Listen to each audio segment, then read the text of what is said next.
Welcome to wisdom book. Wisdom book में आप सभी का स्वागत है आप सभी का हमारी Himachal Pradesh GK base series में, जो कि हम हिमाचल प्रदेश संबंधी सभी प्रतियोगी परीक्षाओं के लिए हिमाचल जीके को इस सीरीज में डिस्कस करते जा रहे हैं। प्रीवियसली हम इसके 11 पार्ट्स कर चुके हैं। आज मैं आपके लिए इसका 12th पार्ट लेकर आ गया हूं। तो होपफुली आप उन लेक्चर्स को भी देख चुके होंगे और साथ ही साथ आप उनके नोट्स भी टाइम टू टाइम बना रहे होंगे। अगर आपने उन्हें चेकआउट नहीं किया तो आप डिस्क्रिप्शन में जाकर प्लेलिस्ट सेक्शन में जाकर उन्हें भी चेकआउट कर सकते हैं। ये आपके आने वाले पेपरों के लिए बहुत ही बेनिफिशियल होने वाली सीरीज है। तो बिना किसी देरी के शुरू करते हैं हम हमारी आज की वीडियो। आज की हमारी वीडियो का टॉपिक है geography of Kangra district. Kangra district का ये पहला पार्ट हम आज इसमें ज्योग्राफी ऑफ कांगड़ा डिस्ट्रिक्ट शुरू कर रहे हैं। तो बिना किसी देरी के शुरू करते हैं।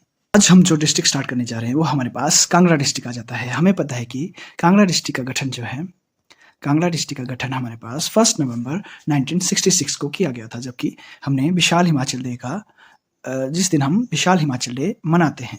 परंतु कांगड़ा का पुनर्गठन वर्ष 1972 ईस्वी में कांगड़ा से ऊना और हमीरपुर को अलग करके किया गया था। और साथ ही साथ 1972 ईस्वी में महासू नामक डिस्ट्रिक्ट को सोलन के नाम से भी जाना जाने लगा था। इन सभी बातों को आप यहाँ से ध्यान रखते हैं। साथ ही यहाँ देखते हैं हम कि हिमाचल डे हम 15 अप्रैल 1948 ईस्वी को मनाते हैं। हिमाचल स्टेटहुड दिवस हम 25 जनवरी 1971 ईस्वी को मनाते हैं। और साथ ही साथ विशाल हिमाचल डे ग्रेट हिमाचल दिवस हम 1 नवंबर 1966 को मनाते हैं। इन सभी को आप यहाँ से फिर से एक बार रिवाइज कर लेंगे।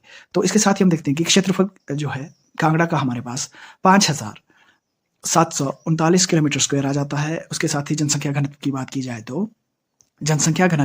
जाए तो 263 पर्सन पर किलोमीटर स्क्वायर यहाँ का जनसंख्या घनत्व आ जाता है। और एरिया वाइज डिस्ट्रिक्ट की बात आपको की जाए, पता है कि सबसे अधिक एरिया लाहौल एंड स्पीति का है, जिसका की एरिया 13,835 किलोमीटर स्क्वायर है। और सबसे कम की बात करते हैं हम तो हमीरपुर का एरिया है 1118 किलोमीटर स्क्वायर हमीरपुर का एरिया है। साथ ही जनसंख्या घनत्व की बात जहाँ पे आ जाती है, जनसंख्या घनत्व यहाँ पर 263 पर्सन्स पर किलोमीटर स्क्वायर है। और सबसे अधिक की बात की जाए तो हमें पता है कि हमीरपुर की सबसे अधिक जनसंख्या घनत्व पॉपुलेशन डेंसिटी है, जो कि 406 व्यक्ति पर किलोमीटर स्क्वायर में यहाँ पर रहते हैं। और सबसे कम की बात करते हैं हम तो लाहौल स्पीति में, जहाँ पर कि 2 पर्सन्स पर किलोमीटर स्क्वायर में यहाँ पर रहते हैं। साथ ही साथ यहाँ पर हम साक्षरता दर की बात करते हैं तो साक्षरता दर में कांगड़ा हमारे पास 86.49% इसकी साक्षरता दर आ जाती है।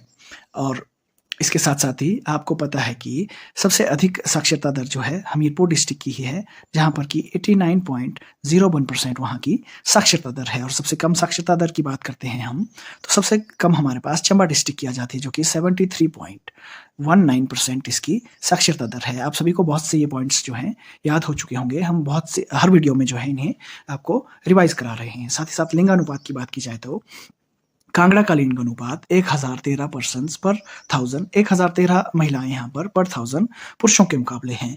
और आपको पता है कि सबसे अधिक की बात जहाँ पर आ जाती है तो सबसे अधिक हमारे पास हमीरपुर में ही आ जाता है लिंग अनुपात, जो कि 1096 महिलाएं वहाँ पर 1000 पुरुषों के मुकाबले हैं। और सबसे कम की बात की जाए, जिसे हम एरो डाउन से इंडिकेट करते हैं, वो हमारे पास किन्नौर डिस्ट्रिक्ट आ जाता है, जहाँ की 818 महिलाएं पर 1000 पुरुषों के मुकाबले में रहती हैं। तो इसके बाद हम दशकीय वृद्धि की बात यहाँ पर करते हैं। तो दशकीय वृद्धि यहाँ की 12.56% है कांगड़ा डिस्ट्रिक्ट की दशकीय वृद्धि, जिसमें आपको पता है कि सबसे अधिक हमारे पास ऊना की दशकीय वृद्धि आ जाती है, जो कि हमारे पास 16.24% है। और सबसे कम की बात कर रहे हैं हम तो लाहौल एंड स्पीति की फिर से आ जाती है हमारे पास -5.1% यहाँ की दशकीय वृद्धि है। इसके साथ साथ एक और महत्वपूर्ण पॉइंट यहाँ पर हम देख लेते हैं कि हिमाचल प्रदेश की सबसे बड़ी सिंचाई परियोजना शाह नहर परियोजना है, जो कि कांगड़ा डिस्ट्रिक्ट में ही स्थित है। इन सभी बातों को यहाँ से हम ध्यान रखते हैं। नेक्स्ट हमारे पास आ जाता है एचपी में धान का उत्पादन कांगड़ा डिस्ट्रिक्ट में ही किया जाता है। उसके बाद हम कुछ महत्वपूर्ण टेम्पल्स को देखते हैं जो कि कांगड़ा डिस्ट्रिक्ट में स्थित हैं। सबसे पहले हमारे पास ज्वालामुखी मंदिर आ जाता है, जहाँ पर कि 14वीं शताब्दी में फिरोज शाह तुगलक ने आक्रमण किया था और 1300 से अधिक पुस्तकों को यहाँ से इसने चुराया था। इसके बाद ज्वालामुखी मंदिर से एक और संबंधित बात हम यहाँ ध्यान रखते हैं कि यहाँ पर सती माता की जीभ यहाँ पर गिरी थी। इसे भी हम यहाँ से ध्यान रखते हैं। और वर्ष 1813 ईस्वी में राजा रंजीत सिंह जो कि पंजाब के राजा थे, उन्होंने यहाँ पर स्वर्ण गुंबद भी यहाँ पर बनवाया था इस ज्वालामुखी मंदिर में, तो इन्हें हम यहाँ से ध्यान रखते हैं। साथ ही साथ दूसरा मंदिर हमारे पास आ जाता है ब्रिजेश्वरी मंदिर। तो ब्रिजेश्वरी मंदिर जो है भूकंप से क्षतिग्रस्त हो गया था, जो कि 1905 ईस्वी में भूकंप आया था 4 अप्रैल 1905 ईस्वी में। उसमें जो है ब्रिजेश्वरी मंदिर जो है क्षतिग्रस्त हो गया था। तीसरा हमारे पास बैजनाथ मंदिर आ जाता है, जिसका कि निर्माण मयूक व आहुक नामक के दो व्यापारियों ने इसका निर्माण 1204 ईस्वी में इसका निर्माण करवाया था।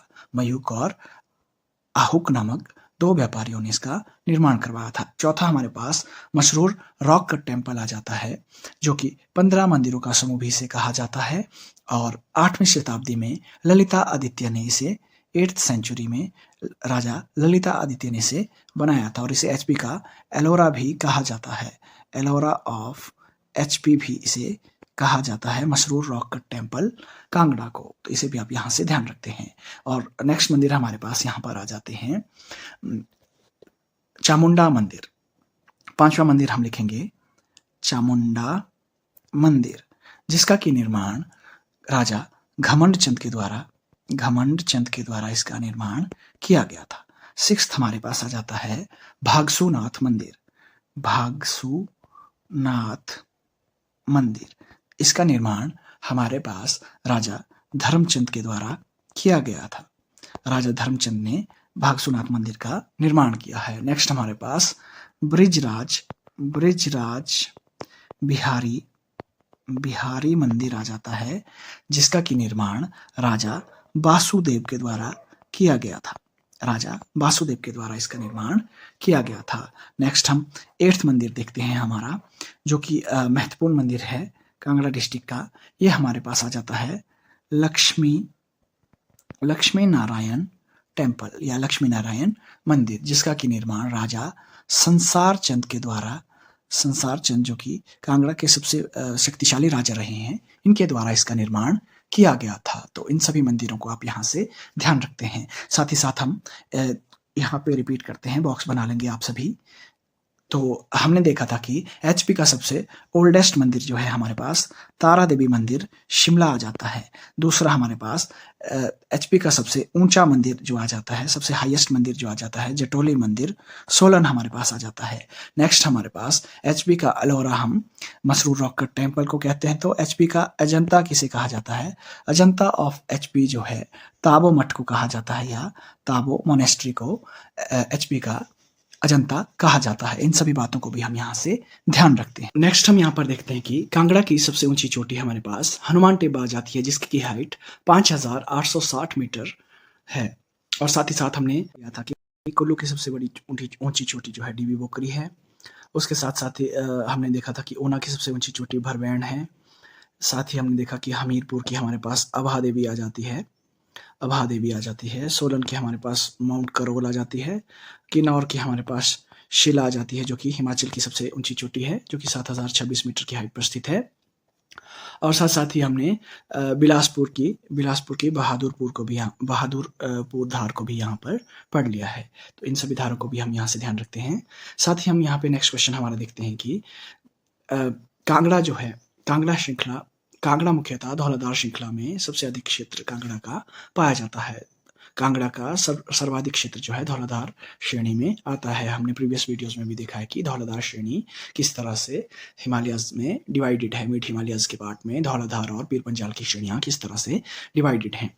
उसके बाद हम देखते हैं कि पूरे हिमाचल प्रदेश में सर्वाधिक वर्षा वाला स्थान भी धर्मशाला है, जहां पर कि औसतन 3400 mm वर्षा साल भर में होती है धर्मशाला में। और हिमाचल प्रदेश की औसतन वर्षा की बात करते हैं, हम औसतन रेन की बात करते हैं, तो हिमाचल प्रदेश में 1600 mm जो है मुख्यतः पूरे वर्ष भर में वर्षा होती है। इसके साथ ही हिमाचल प्रदेश में सबसे कम वर्षा वाले स्थान की बात करें हम, तो स्पीति में जो है सबसे कम वर्षा होती है, जहां पर कि 50 mm वर्षा साल में होती है। और भारत की बात जहां पर की जाए, तो भारत की बात जहां करते हैं हम, तो सबसे अधिक वर्षा जो है मानेसराम मेघालय में सबसे अधिक वर्षा 11,871 mm वर्षा जो है साल में होती है। इन सभी पॉइंट्स को भी हम यहाँ से ध्यान रखते हैं।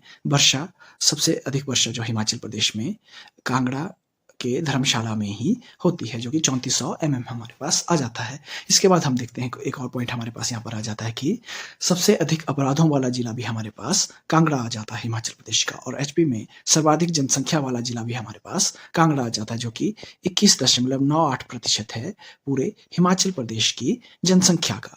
2011 के अकॉर्डिंग हमारे पास ये आंकड़े आ जाते हैं। उसके बाद हम देखते हैं कि हिमाचल प्रदेश में सर्वाधिक लघु उद्योगों की इकाइयां जो हैं ये भी कांगड़ा डिस्ट्रिक्ट में ही स्थित हैं, और एचपी में सर्वाधिक अंडों का उत्पादन भी कांगड़ा डिस्ट्रिक्ट में ही किया जाता है। और साथ ही साथ एक पॉइंट बना लेंगे यहाँ पर हम कि हिमाचल प्रदेश में सबसे बड़ा मुर्गी पालन केंद्र जो है पंजेहरा सोलन में ये स्थित है। मुर्गी पालन केंद्र भी सोलन में स्थित है। इसे हम जो है पॉइंट्स बनाकर लिख लेंगे।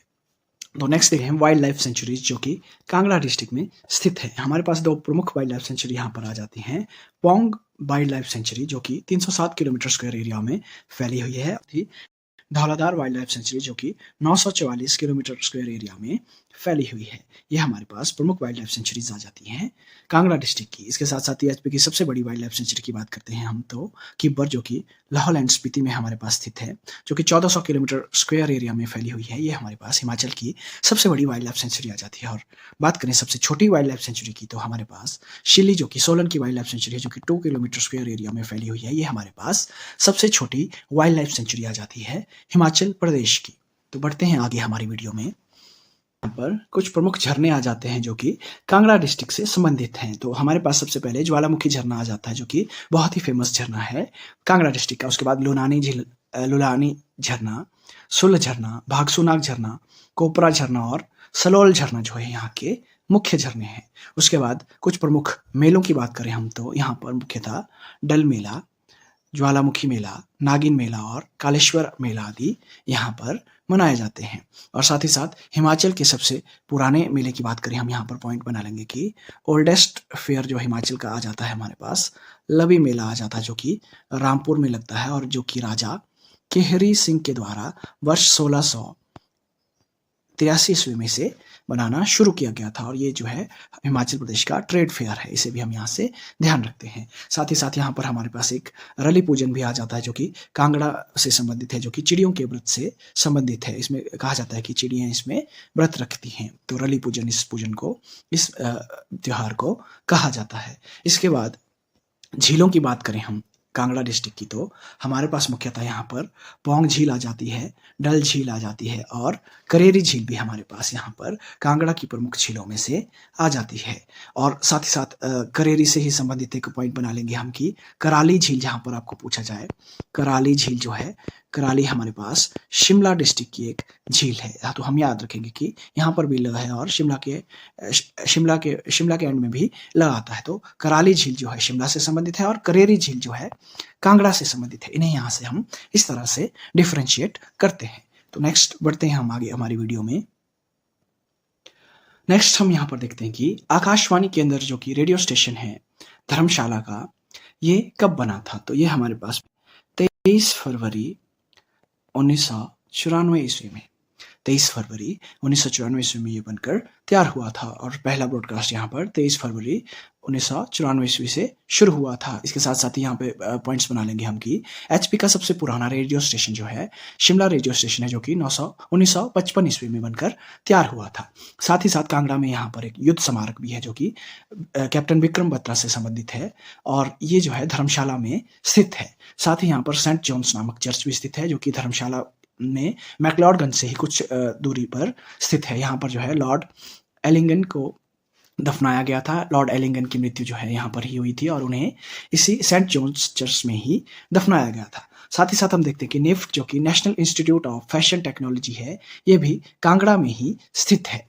और स्वामी विवेकानंद मेडिकल इंस्टीट्यूट जो हमारे पास आ जाता है, ये पालमपुर में स्थित है। उसके साथ साथ ही हम देखते हैं कि कांगड़ा के ही डरोह नामक स्थान पर जो है एचपी पुलिस ट्रेनिंग सेंटर भी, Himachal Pradesh police training centre भी यहाँ पर स्थित है। बहुत इंपॉर्टेंट क्वेश्चन हो जाता है, ये बहुत बार आपसे पूछा जाता है। साथ ही साथ शोभा सिंह आर्ट गैलरी भी यहाँ पर अंद्रेटा में, कांगड़ा में ही स्थित है, इसे भी हम यहाँ से ध्यान रखते हैं। और साथ साथ ही doctor Rajendra Prasad medical college, जिसे कि टांडा मेडिकल कॉलेज के नाम से भी जाना जाता है, ये भी हमारे पास कांगड़ा डिस्ट्रिक्ट में ही स्थित है। इन सभी बातों को हम यहाँ से ध्यान रखते हैं।